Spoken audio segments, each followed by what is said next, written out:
Catus Maximus here, this time with the SolarEye X1 Violent Turbofan. This is a promo product. I've been curious about these for, I think they've come out, they've basically the last 5 years or so. And the deal with these is they're a replacement for cans of air dusters in a lot of situations.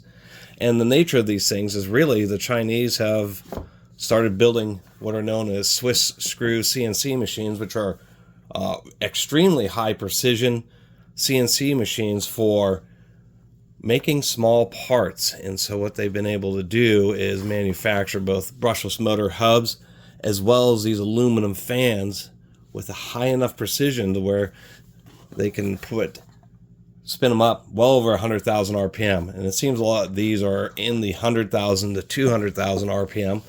They vary on the types of accessories and stuff that they come with, the capacity of the battery, etc. But they're like little brushless turbines, like little drone fan motors, and they really work. I just charged this one up, and on full power mode,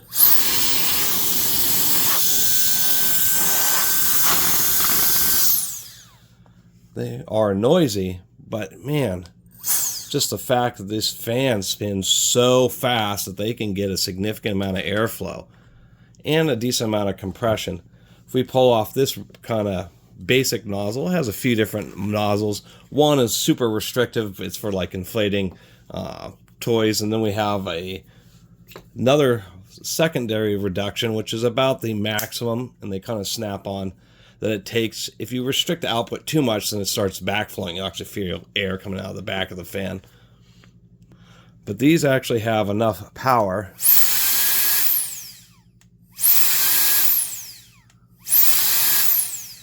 then that little bit of movement, I'm not using my hand, they're actually moving enough air in a small enough area where you feel the thrust from one of these things.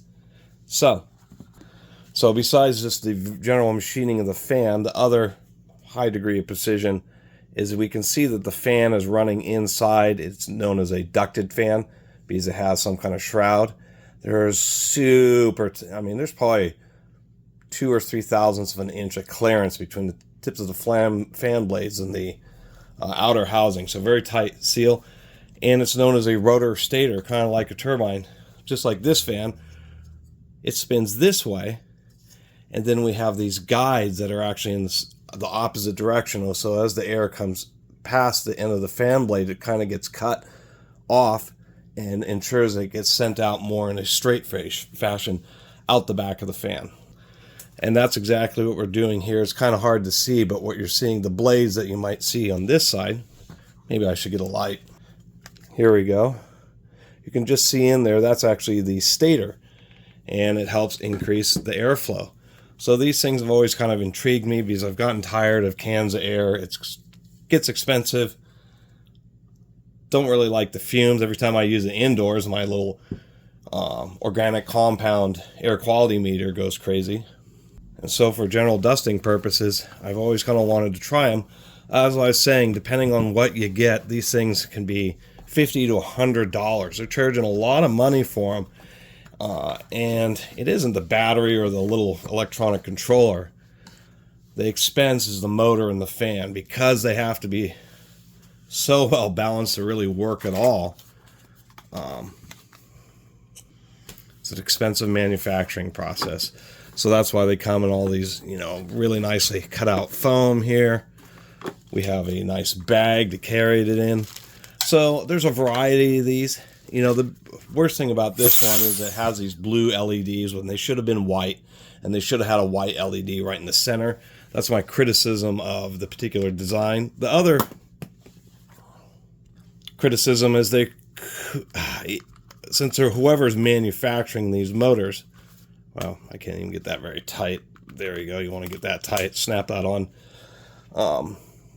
Is selling them in mass to all these manufacturers who are making these things. But this hard edge here and this intake is actually restrictive. It should be wider than the intake of the fan and should have a flare on it. Like this fan here, where we have a flare to help guide a slightly wider area of air in the intake, is exactly what they should have done here. And it's actually a real deal. When you have a fan that's moving this much air and whatever diameter that is, 1 1/4 inch hole. There's some heavy-duty aerodynamics and fluid dynamics involved with that. So, I mean, the best thing you could do is glue like some kind of tape, you know, actually file this edge a little bit and then glue some kind of taper on there, a little 3D printed part, and it would actually help with airflow. So we have this further reduced nozzle.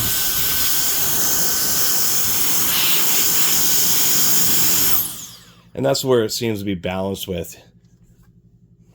But you can hear it struggling because it's working against the back pressure that's being built up and the reduction of the nozzle.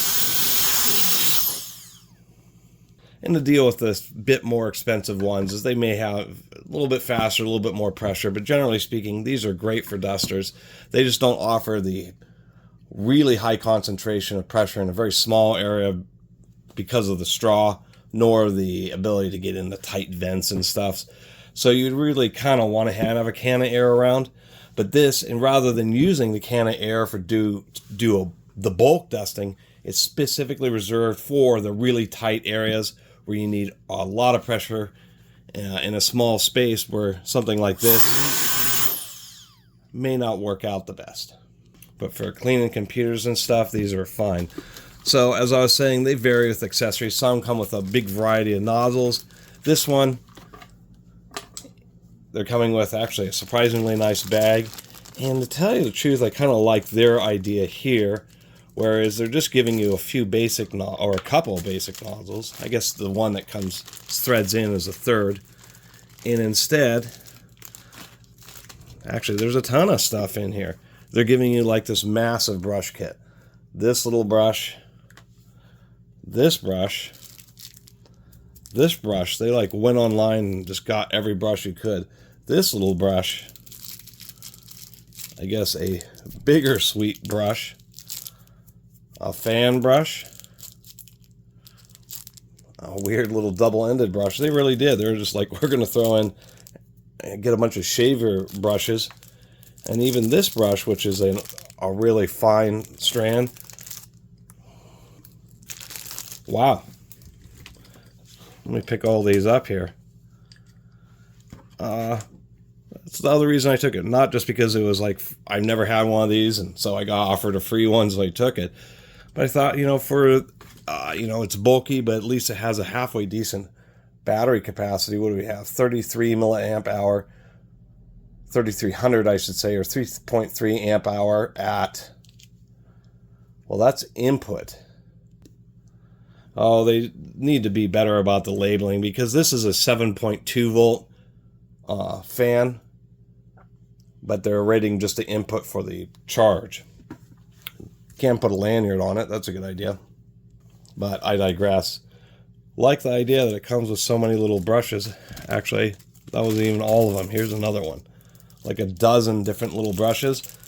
Well, you know, these will get into some pretty tight areas, and I think they're kind of neat.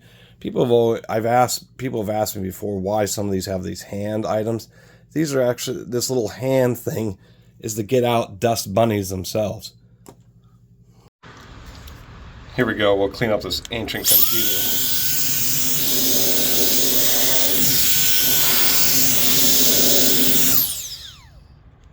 And here's an example. So that's on maximum power. We can see it doesn't quite get some of the a little bit more embedded dust where a can of air, if this thing would focus properly.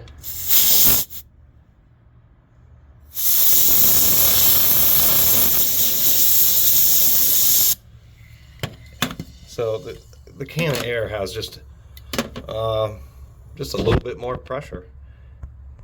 And they're not going to replace an air compressor at 90 psi or something. But they certainly are convenient for more conventional dusting around the house. Oh look, you can actually see in there. And of course, dusting old computers.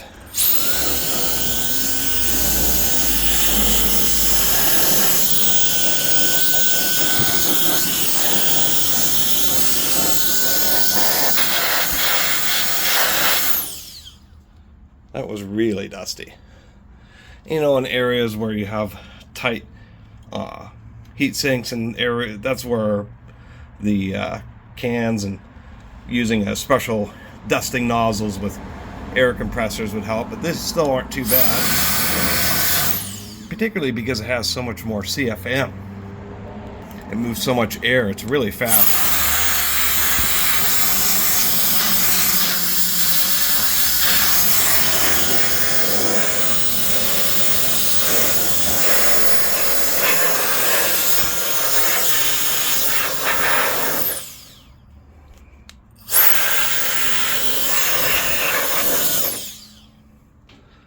Overall, I mean, it's a cool little device. Except for you also have to watch for dust bunnies getting sucked into the fan periodically. You'll have to use a can of air to blow backwards just to clean the fan itself out. So, smartly it does automatically turn off. So you don't have it in a bag or something and have the button get pressed. But overall, I mean, as far as this brand, you can see how much dust already builds up on the intake there. That's going to be a bit of a battle, but that's the nature of it. And once again, the elephant in the room. This one lasts maybe 10 minutes at full power. There are some real, I mean, there's a huge space race with these. There's just all these different brands on Amazon. Some of them are really sleek, really small round handles. Those also work, but they don't tell you they only last like 5 minutes. You want a big handle one that has a big battery so you actually have a halfway decent amount of runtime. And why they need to spin at 100,000 RPM or faster is this is an axial fan.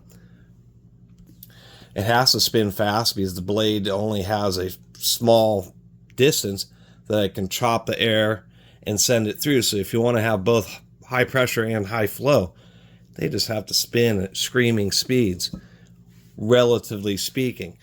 Other kinds of fans, this is the inside of a turbocharger, which is a fan. The difference is, even though I'm looking at the wrong end, when they run, air gets pulled into here and then is thrown out through the side centrifugally. It gives you a whole bunch of extra force on those air molecules, and it's why turbochargers can hit upwards of 50 psi of compression, which would require just a big old stack. I mean, this thing would have to be hundreds of watts in order to achieve the same type of pressures, but it's a lot more expensive a design than these.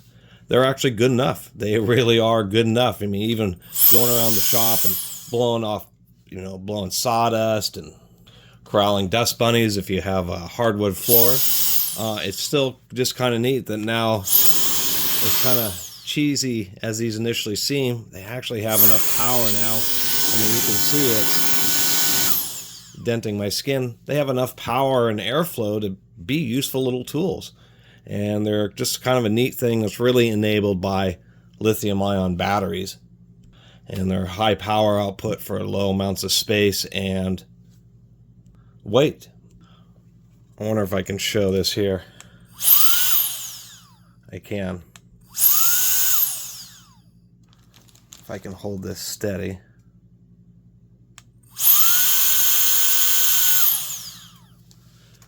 With the nozzle on, it causes enough back pressure to where it forces air out of the USB-C port. So technically, it has a self-cleaning USB-C port. I think that's a little bit amusing.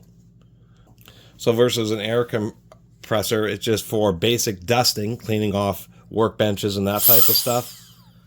These things are handy. They won't replace cans of air where you need high pressure in tiny areas, much less, once again, an air compressor with 90 psi air and one of those, thin nozzle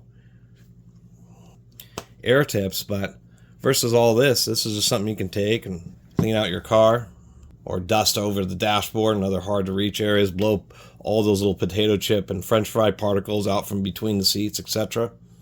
What really surprises me is there's enough airflow in this little fan that you could take one of these apart, get a power supply, and you could probably cool an entire high performance computer, restrict everything in the case with just one of these little fans.